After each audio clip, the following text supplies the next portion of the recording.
Well, the volcano has been very active the past 2 weeks, and these are the main points that I want to make tonight. The overall flow, the June 27th flow, now has 2 active lobes, and each of these lobes are following a different flow path downslope. And both are advancing at different rates and intermittently. Is that a surprise to anybody? Just in the past week, the advance rates have varied from 0 to over 100 yards a day. And the most downslope part of the flow is only about 4/10 of a mile from Highway 130, so it's getting closer.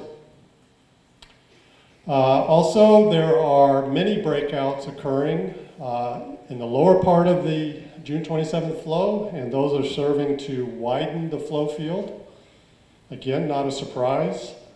And today, during our overflight, we observed several breakouts occurring upslope, both inside the crack system and between the crack system and Pu'uo'o. So there's a few more breakouts occurring in that area. That might suggest that there's a little bit more lava flowing through the tube directly from Pu'uo'o. If there's a little more lava flowing into the tube, it tends to break out into these breakouts before it gets down to the flow tip. If that's true, perhaps the 2 active lobes will become a little more active in the next couple of days. But I always say maybe. It's not clear. And back at Pu'uo'o, the overall lava discharge into the lava tube remains well below the peak in July and August, but perhaps it has increased a little bit in the past week or so. But the amount of discharge is probably on the order of about half to a little bit more than the peak discharge in the summer. So that's good news. I'm going to show you quite a few maps today. Some of these maps I just want to run through quickly so that we can see the advance of some of these lobes and lava flows since middle of November. This flow that we're seeing now started in November from a breakout that occurred in the crack system. And so I'll just summarize that very quickly. But now let's take a look at what's going on right at the lowermost part of the June 27th flow. This was an image taken earlier today, late this morning. And a week ago, or 2 weeks ago when I was here, I mentioned that there was a new lobe that was starting to form and move to the north and northeast. And that's where that flow is located. It has moved only about 300 yards during that time frame, from January 9th through the 19th. And in the past day or two, it hasn't really moved at all, but it's still active. A new lobe is developed since we met here 2 weeks ago, and this one is just to the left of that black arrow right here. And in that same time interval, that lobe has moved about 1,000 yards. Just in the past couple of days, it really hasn't moved much at all. But over the weekend, it was moving over 100 yards a day for a day or so. The original flow that moved down here stalled in late December. And that tip there still has not advanced. It's essentially dead. But there are breakouts occurring just upslope. And these are areas of persistent breakouts in the past few weeks. And the overall flow path for those breakouts is still down through toward the Pahoa Marketplace. But these other 2 lobes have completely different flow paths that I'll talk a little bit about here. And also the new lobe, this one right here, has a possibility of 2 flow paths. And I'll show you that. So this is a map view of that new lobe, the distal end of the new lobe. The pink area is the mapped area based on satellite imagery on the 19th.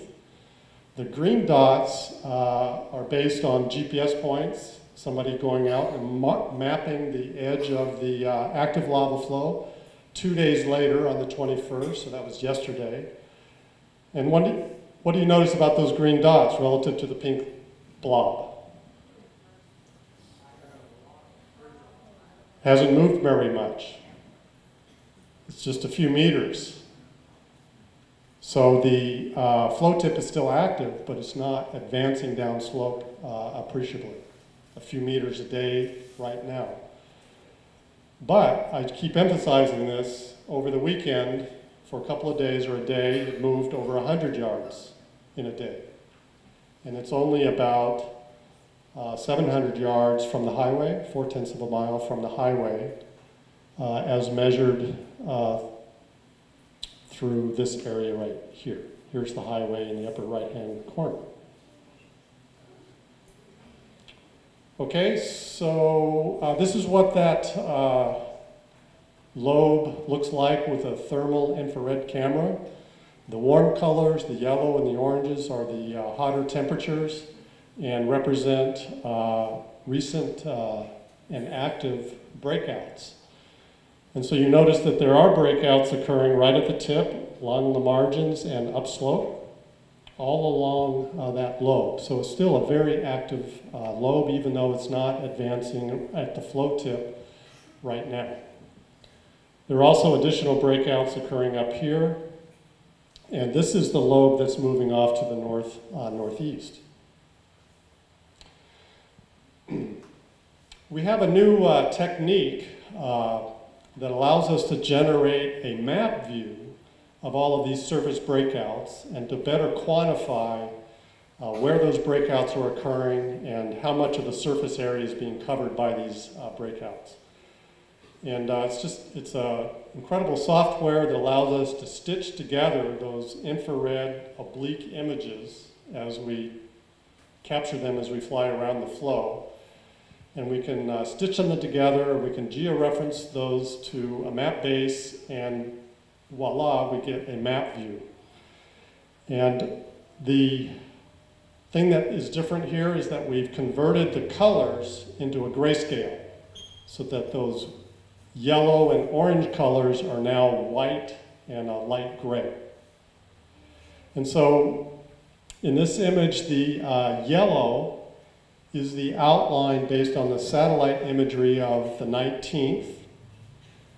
And you'll notice that there are some of those breakouts, that is those white and gray areas that extend beyond that outline. So that's the growth of the flow field in the past 3 days, as represented by those new areas. For example, here's one right here. There's a little bit of growth in this area, a little bit right there.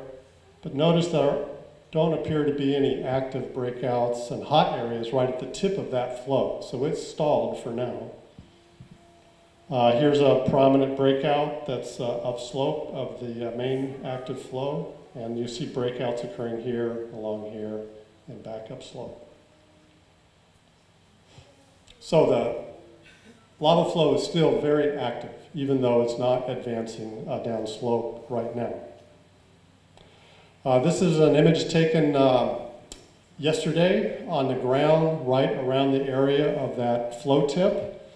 So you can see that the flow here is very thin. It's just like the typical Pahoehoe flows that we've been trying to describe for you over the past several months. You can see here's bare ground, lava flow is moving around it. It's moving quite in a wide area. At the beginning part of this flow, it's very thin. Over time, that may inflate if more lava can keep moving through the hot interior of that flow, push it up. And then at some point, perhaps there'll be another surge forward as that hot interior basically breaks out somewhere along the margin or at the flow tip. And that's probably what happened over the weekend when it advanced almost 200 yards over a couple of days. Okay, let's go back up into the air. You've seen this image before. And I mentioned that there are a couple of different flow paths possible for that active part of the flow. That's the lowest part of the flow. This is the one that we've been describing over the past couple of weeks. This is the approximate line that follows the blue line that you'll see in our maps. You can see it in the maps back there. These are the paths of steepest descent based on a digital elevation model and trying to predict or forecast where the lava will flow downslope. It's picking the lowest downslope part as it moves forward. So you'll notice that that takes the flow, if it keeps moving, right through the fire station here, Highway 130 right there. But a more detailed calculation of these paths of steepest descent reveals that there's a decision point that the flow may make in the next 200 to 300 yards. And it is possible that the flow will also or only take that flow path, which will divert it to, it'll take a left-hand turn, head to the north, and then cross the highway just on the other side of these green Anthurium farms. Thank you. So these are the possible flow paths. It may take one, it may take both, and it may become apparent in the next few days if the flow continues to move down slope, that 200 to 300, 400 yards or so. This is actually pretty good news. If it were to take a left-hand turn, it's kind of hard to devise a better flow path, because you notice that there aren't any homes. There may be couple of homes up in this area, but it bypasses all of this infrastructure here if it does go that way. And if we zoom out and take a look at our blue lines of the same area, but a little wider area, you can see that here's where the tip of the flow is now, the active flow. One blue line has it going down this way and joining that one. A more detailed examination of the topography has it cutting off to the left and then cutting this way and then joining these lines. But the point of this map is that, point I wanted to make is that in both cases, if the flow keeps moving down slope, you'll notice that they enter and join this dominant blue line, path of steepest descent, that completely avoids Hawaiian beaches and shores.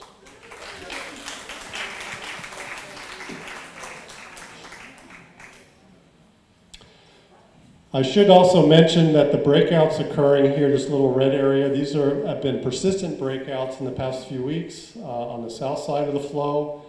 And if they become the dominant flow, the flow path remains through the Pahoa marketplace. So the overall flow is still very, very active. Closer to Pu'uo'o, we also observed some breakouts this afternoon.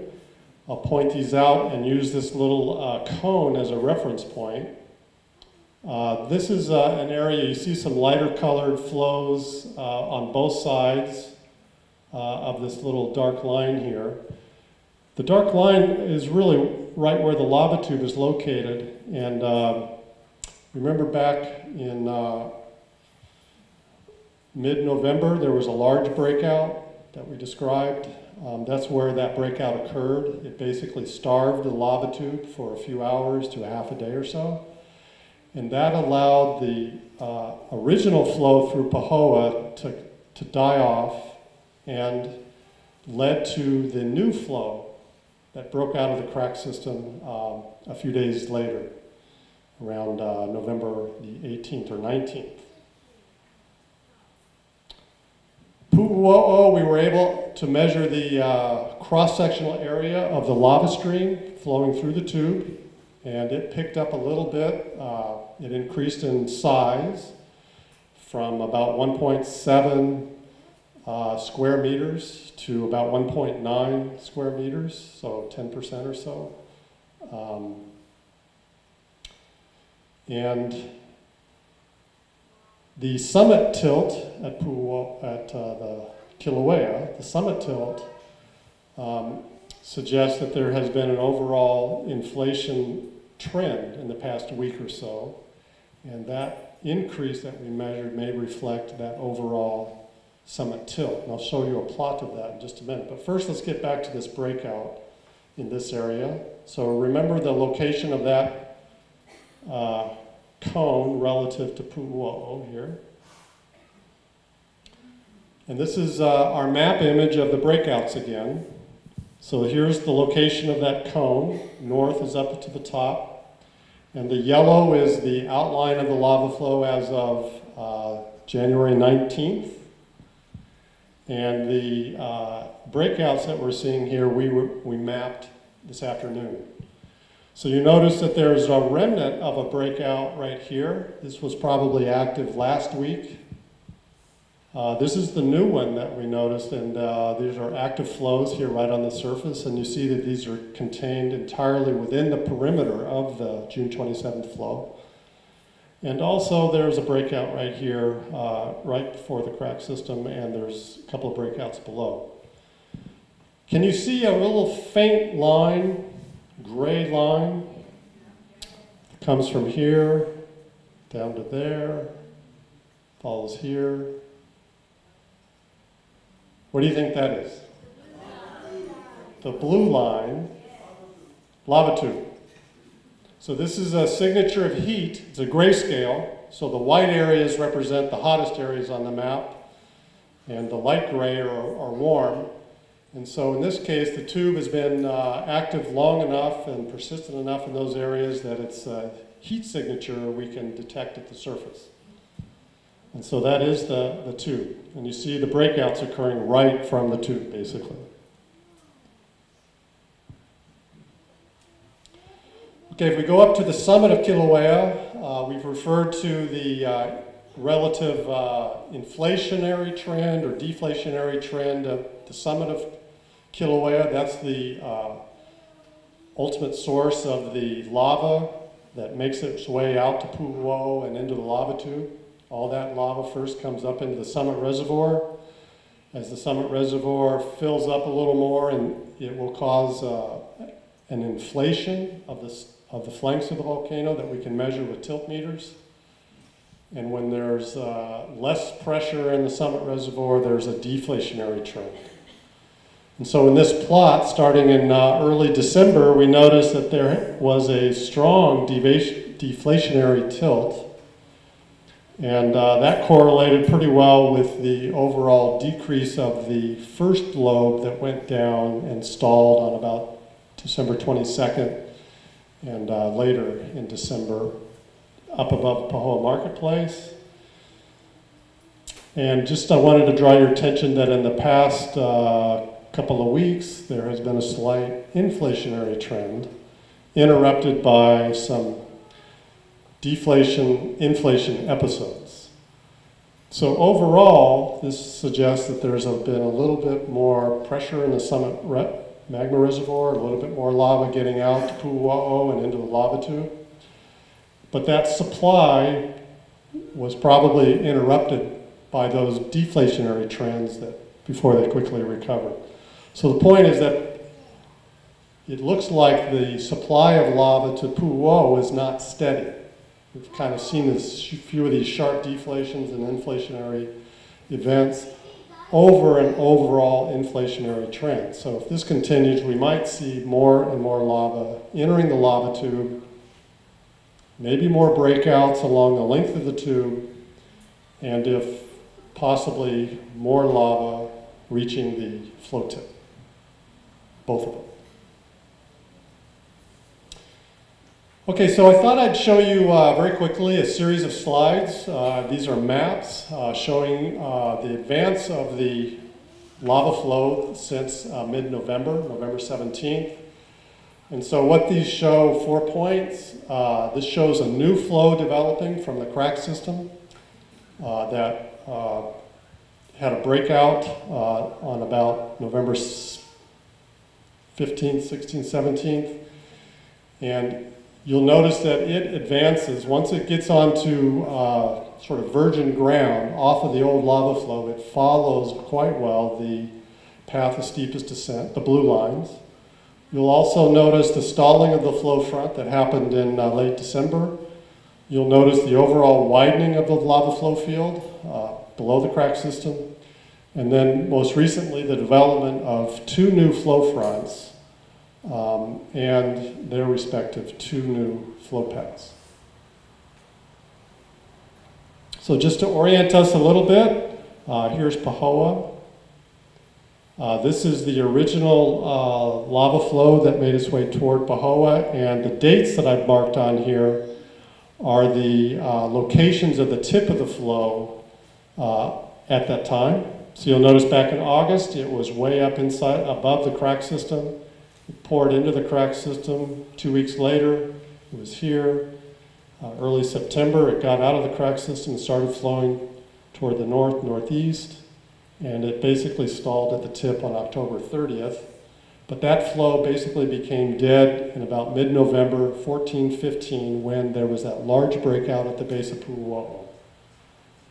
When lava re-entered the lava tube, the tube delivered the lava all the way down to this area and then started to break out at the surface. It never reoccupied the lava tube that was in this old flow, but instead it broke out onto the surface and then began to form a new flow. So we'll move through these. I can do this a number of times so you can get a better feel for how this looks. So here we are from the, so the other thing I wanted to mention is the new areas will be shown in red. So in this map, the lava flow boundary in pink is, was mapped on November 17th. And the red shows you the new lava flow between the 17th and the 24th. And the dates, this new date is marked up here. And on the more recent maps, I had to put it down at the bottom. Okay, so here we go. Here's on December 1st. You see it following the path of steepest descent line very well. Here we go on the 9th. Here we go on the 16th. So now it followed that steepest descent path. It turned to the east. Here we are on the 18th. Now what do you start noticing upslope? A few of these little new red areas, little breakouts occurring. Here we are on the 22nd, more breakouts upslope, it moved down slope a little bit more. Here we are on the 30th, and this is the beginning of this lobe that started moving off to the north. This is on the 6th. So you see the breakout occurred upslope and was moving toward the north. See, this is already stalled, but there are breakouts occurring upslope and along that persistent area in here and there, a few breakouts upslope. Here we are on the 9th, let's go back. The 9th, the 13th. And this was when this flow, this breakout started to suggest it was going to form a new lobe. And here we are on the 22nd. So we go back between the 13th and the 22nd today. And I mentioned to you that this tip will probably be making a decision on which direction it's going to go, or maybe both directions, in the next 200 to 400 yards or so, if it keeps moving down slope. And that's all I have. So thank you very much for your patience. And